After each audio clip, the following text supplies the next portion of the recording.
All right, then. Okay, so we're like a little bit early, but Sake, Ayu, you're up. Yeah. Oh boy. Yeah, Um, it has come to this. oh, it has come to this. Let's see. Can I start video? Is that a thing I can do? Probably. Host has stopped video. You should be able to do this Let's video see. thingy. Uh-huh, uh-huh, uh-huh.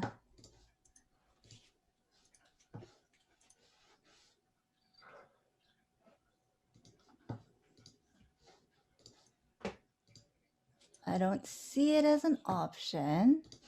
It should. I don't remember turning it off. All So right. I mean, if I can't, I'll just open up Photoshop and scribble nonsense while I talk so that there's something moving on the screen. Contextually speaking, I was halfway through making a slideshow yesterday when I was like, listen, self, it's the end of the day. Everyone's already got a lot on their minds and taken a lot of really good notes and has a lot of stuff to digest. No one wants you to make a slide that says, don't forget good communication. Um, so I'm just gonna talk about stuff. Let's see. Looks like I can't turn on video, so we're gonna start doodling. I'm very excited for everyone to see me draw. I'm not good at it, by the way. As an intro, just to start off, hi everyone. My name is Ayu, or sake-bento. I run Sake Visual. I've been doing visual novels for a while now, at least 10 years, if not more. And today's talk is about all the really bad choices and stupid things I have ever done that have cost me time, energy, actual real money, and left me throwing up in a bathroom somewhere at 2 in the morning. And to start that off, like all good stories, we're going to start with a convention. Ooh, everyone loves a convention, right? I'm going to tell you the story of Anime Expo 2011.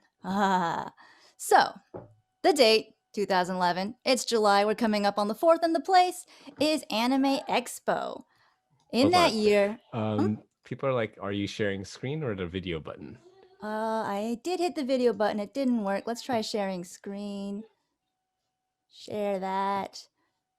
Are we Something. Oh, good? there we go. We Are see we a good? All doodling right. thingy. Yes, I am just going to doodle nonsense while I talk about bad life choices. So, Anime Expo. My plan at Anime Expo was I was going to get a table, I was going to sell games, it was going to be great. Yay, look at all the games, look at all the sales, look at all the happy customers. You can tell they're happy because, hang on, they're smiling. So that was the plan. Hang out with friends, sell games. I had just debuted or was about to debut Kansei. It was a big deal. I had posted about it on all my socials. The sequel, the long anticipated sequel of Jisei, was about to show up. And on day one, I found myself in downtown LA, way too far away from the convention center, alone with a phone with a dead battery and nothing but a suitcase full of blank discs and a box of business cards. Probably not the best thing.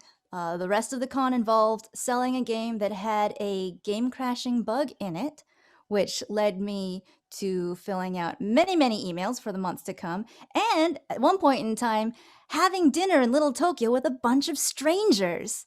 So, how did this happen? Why did it happen? How did we get here? Hang on, let's actually jump to something else. I'm going to talk about one of the worst decisions I've ever made as a dev, and that was doing Steam Early Access. All right, there are some of you in the audience who are already hearing the phrase Steam Early Access, and you're understanding what a problem that was, but I'm going to set the scene anyway. This is back in the day when visual novels were not really a big thing on Steam. So we had, like, Christine Love had made it, but that was about it. And then out of nowhere comes Greenlight. Wow! Suddenly, you can put your game on Steam, you can convince people to vote for it, and you can actually get it there. Visual novels are doing their best to make it. And you know what? The ones that are having the biggest struggle are otome games. So, of course, what did I try to greenlight on Steam? Backstage Pass, an otome game that I had been working on for, at that point in time, 2 years. Now, I had heard that it takes a really long time to get stuff onto Steam. So, what I did was I was like, you know what? We'll throw it on Greenlight as soon as possible. It's going to take maybe 1, 2 years maybe to get there. But thanks to a really strong community and a push from all of us to get as many visual novels as we could, it actually wound up in 3 months. Is all it took to get Backstage Pass onto Steam through Greenlight, which was a huge thing for me and very exciting, but it led to another problem, which is people started asking for early access. This is a drawing of people saying, hey, please, can we have early access? We'll be good. There we go. I am not an artist, in case you were wondering. So early access is essentially you release your game. Theoretically, it's almost in working condition, and then people find bugs and you iron them out, and then you release it for reals and you're doing great. Except these days, early access is all about releasing not a completed game, and then over the next few months, releasing more segments, more chapters, more content as you go, which is not a good idea when you're basically just one person. Backstage Pass does technically have a team. There's artist, composer, even a programmer, but I was kind of the person who was putting all of the things together, and I was also doing some of the other things as well, on top of having an actual day job, which is not great when you have a bunch of people who want new content. So the first thing I ran into, and one of the problems I talk about, first off, my first big failure in this case is that sort of failure to plan. Now, why is this a problem? Because up until then, I'd been doing things like, hey, if an artist can work on this or get this background done or whatever, that's perfect. I've been writing scenes out of order based on, where they're coming up in the code. And now we have to release chapters and they have to make sense. If you're writing a dating sim, you can't release the final kiss scene before you actually write the introductory scene. What are you going to do about the CGs? What are you going to do about the voices? Everything now has to be done in chronological order instead of in the order that your team's been working on in terms of flow and getting things done quickly, which is bad because we had no plan on how to do that. So all we had was a bunch of mishmash stuff that was sort of built into a scheduling engine, but releasing new content in an even and acceptable way was not something that we had ever considered. So failure to plan put us in a really bad spot because of what people were expecting. At which point, I brilliantly decided that because I didn't have any real updates, I would just shut up until I had actual real content to share with people, which takes me to my second failure to communicate. Wow. Or fit a word on a screen. So failure to communicate. Thinking that people wouldn't be interested in minor updates or just knowledge of what we were doing on a day-to-day basis, I originally limited my communications to only our big updates. Every time we added a new chapter, every time we added new content, with large swaths of silence in between. And I do mean large because I had a day job, because the programmer had a day job, because the artist was in school. It would take 1 to 2 months at a time before we could actually add new content, which is bad if you're silent for 1 to 2 months at a time with no idea of what's going on. So that's the second failure. And the third kind of failure that I'm talking about right now is failure to adapt. Oh my goodness, did I spell it correctly? Cool. Failure to adapt. Essentially, we were in a situation that we weren't expecting, and it wasn't going well for us. If you've been on Steam, you can imagine the kind of comments we were receiving. People worried that we were dead, that we were fleecing them, that we had stolen everyone's money and run off gleefully to never actually release a game. Floods of emails coming in, tweets, Facebook messages, anywhere anyone could contact me, pigeons, smoke signals, etc. Just to let me know that they knew that I was a scammer and that they were demanding that I did something about it. And at the time, I thought, well, they're right, I have to. And so instead of adapting the workflow, I decided to dig my heels in and say, I'll give them exactly what they want. So I decided to start posting daily journals, which on the one hand is great to stay in contact with people, but on the other hand, that's taking time away from actual development. So now, every day, in order to make sure that I gain everyone's trust, I posted all the work that I had done, all the work that everybody else had done, and tried to communicate with people as much as possible instead of just saying, hey, this isn't working. Here's how we're going to redirect our flow and actually make the game come out on time. So, those were sort of the three big things that hit me in those spaces. It wound up being terrible because by having to reroute our plans, we slowed down development time. Having to communicate regularly, we slowed down our development time. And because I didn't actually adapt our plans in a meaningful way, we slowed down development time. It took 4 years after that to actually finish and release the game. And it did come out, and I'm really, really happy with it. But it didn't have to take 4 years. It could have taken a lot less, but because of these failures on my part on the front, that was what happened and why it took so long. It kind of stretched out the whole thing. So, back to Anime Expo. I don't know. I don't know how to draw a picture of California. This is California shaped, right? There we go. That's California. All right, so back to Anime Expo. Anime Expo, I showed up and day one failed to plan how I was actually going to get to the convention center. Now, in my head, I had a little bit of a plan. The plan was simply arrive at airport, take taxi. Great idea. This is before we had ride shares, so yes, it was a taxi. And the taxi driver and I apparently did not communicate very well, and they dropped me off at the wrong place. And being the kind of human that I am, I was too embarrassed to inform them and wound up just standing there alone with my stuff in the middle of LA with no way to contact anybody. Now, what's in the suitcase? Again, I mentioned that I just have a bunch of blank CDs. Another planning failure. I was going to be selling Kansei at the convention. However, I did not actually have enough time to burn the game onto the discs or hire someone to do it for me. Now, theoretically, you could go online and have someone do that and ship these perfectly done printed discs for you, but because I didn't have enough time to do that, instead, I brought a bunch of blank discs to burn them myself once I arrived at the hotel room, which I wasn't at because I didn't know how to get there. Well, finally, my friends arrived, found me wandering around sadly, picked me up, we got back to the hotel room. I was out of time, which meant that I didn't do my final pass on actually playing the game and simply started burning discs to sell them. And again, I'm pretty sure you know where this is going. There was a bug. And not just any bug, a game crashing bug. The kind of bug that one would find if they playtested thoroughly, and one would definitely not find if all they did was burn the game straight onto a CD and start selling it. This is a problem because I sold a lot of copies to a lot of people who then contacted me.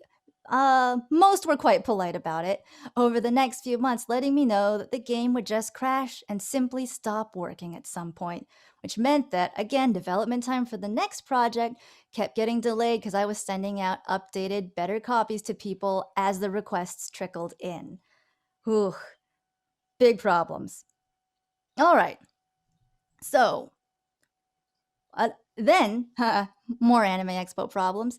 A bunch of developers got together one night and decided that they were going to go out for dinner. And so we were like, cool, but there were too many of us, so we actually had to take two taxis. Most of them piled into the first one because it was a van.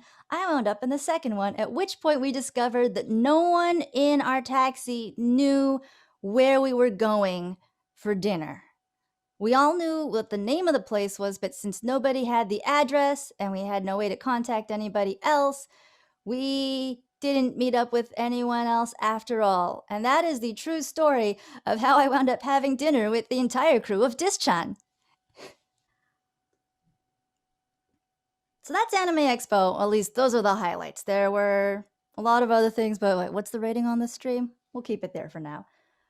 But the thing that I want to talk about mostly is the idea of, all right, so we have three different types of failure. Failure of planning, failure of communication, and failure to adapt. How do we face those now? How would I do things differently? Now, planning is a really easy one. We've already talked a lot about planning today in terms of things like letting sure that everyone knows up front exactly how much you're doing, the scope and the concept and things like that. But one of the things that I didn't plan for that I now learned to plan for is planning for failures, accidents, mistakes, etc. For example, a game crashing bug in a game that you sell. One of the things I do now is every time I sell a physical copy, it comes with a code like for Steam or for itch, so that if anything does go wrong, someone can already get the most recent version online without having to come to me for it.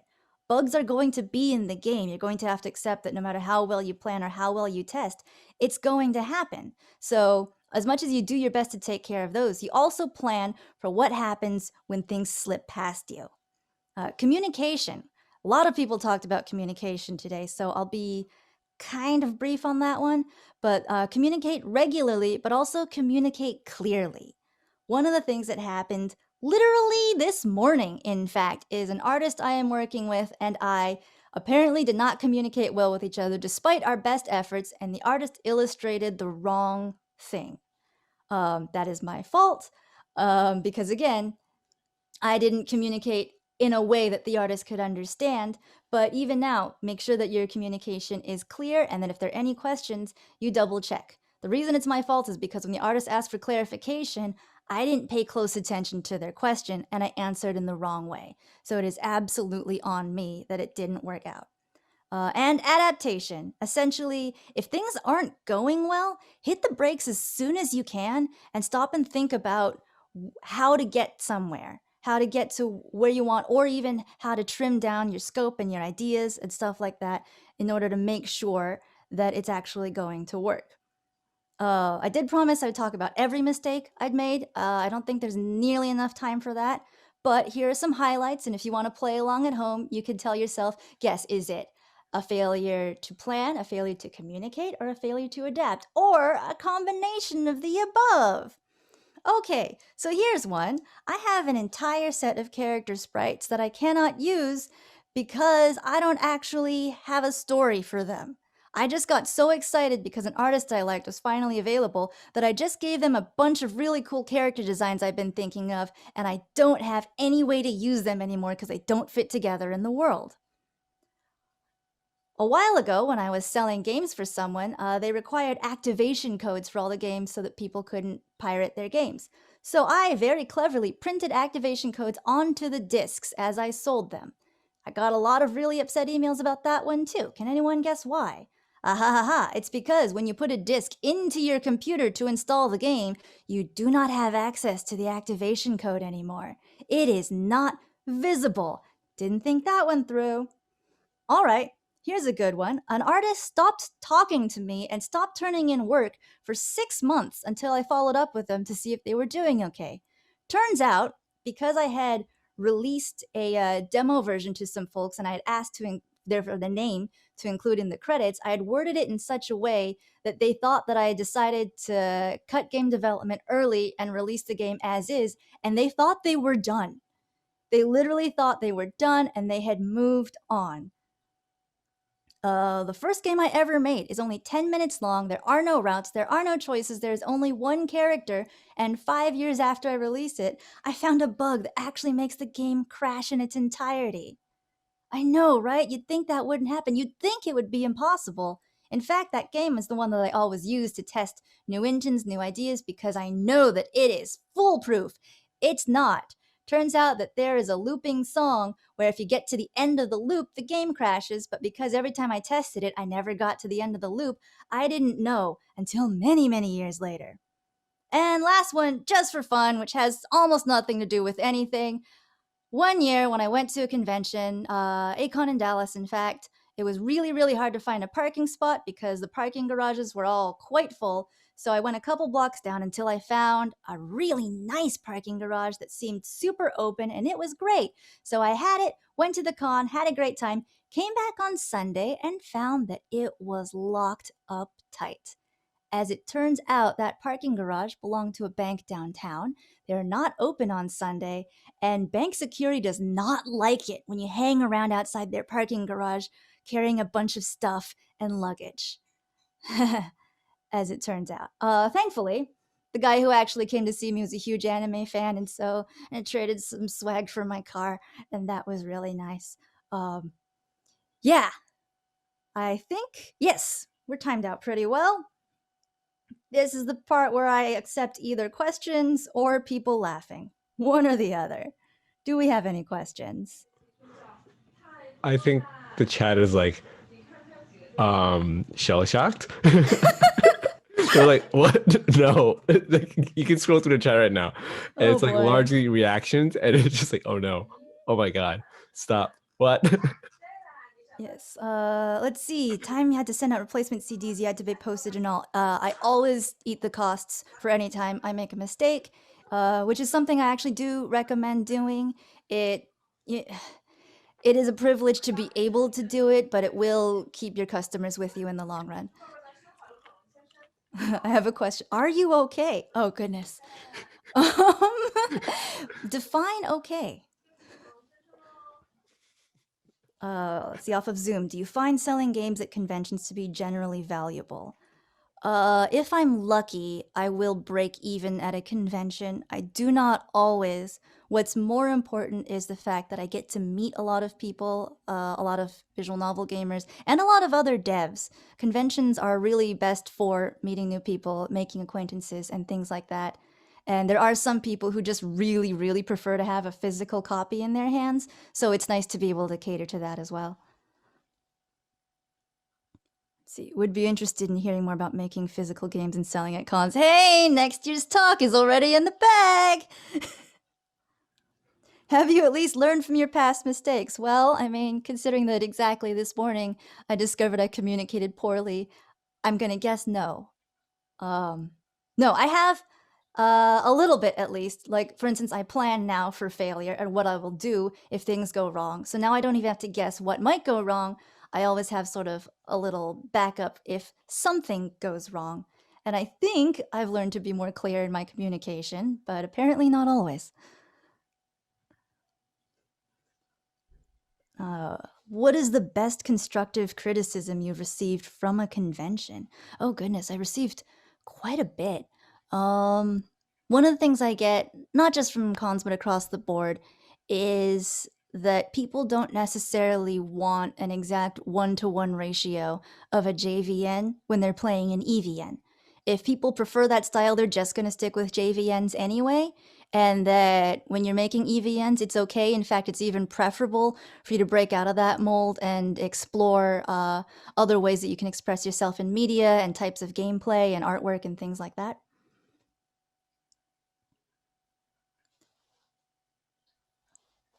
Let's see. Did we have other questions? More about demoing VNs at cons. Yeah, I mean, the visual novel reading room is one of my favorite things to do ever at a convention, and it's incredibly upsetting that we didn't get to do it. Obviously, not the worst thing that happened last year, but a small thing that was upsetting. Eventually, and I think I talked about this the year before, but as it's growing, I might come back to discuss it some more. We do have sort of a group of devs get together at Anime Fest every year, when possible, to run sort of this room where people can come and quietly sit down and play visual novels, either demos or all the way through, and they can even purchase them on the spot. Some devs even bring merchandise like keychains of their characters, etc. And it's been a really great experience for all of us, not just meeting new players, but also meeting other devs and getting eyes on our games. Let's see, now that you know how to handle early access differently, is it something you want to do in the future? Oof. I would only ever use early access for its original intent, which is the game is done and I think it is bug free and it's not getting any more content added to it. And now it's in early access. I can't wait for 5 minutes in for people to find all those bugs. But there's no version of this where I would do it where you keep adding new content and new chapters over time. It doesn't work with the way I write games and really extends the dev time like kind of an unconscionable amount. So I would only ever use it for that type. Let's see. What do you think is an ideal setup for a dev booth at a con? It would depend entirely on the nature of where you are. For instance, the visual novel reading room, Anime Fest, has been incredibly generous with us. They actually give us a room unto itself that we can do. So it's very, very open. We've got tables with business cards and games and things like that. And it's actually very quiet. Whereas if you were an artist's alley, because there's not a lot of real estate and you're competing for attention, you would probably want something bright, something flashy, something very attention grabbing to get eyes on your table. Oftentimes I will bring a laptop and have like the screen playing cutscenes or other content from the game, so there's something moving that people will want to look at. But it really just depends on where you're located and the space that you're in.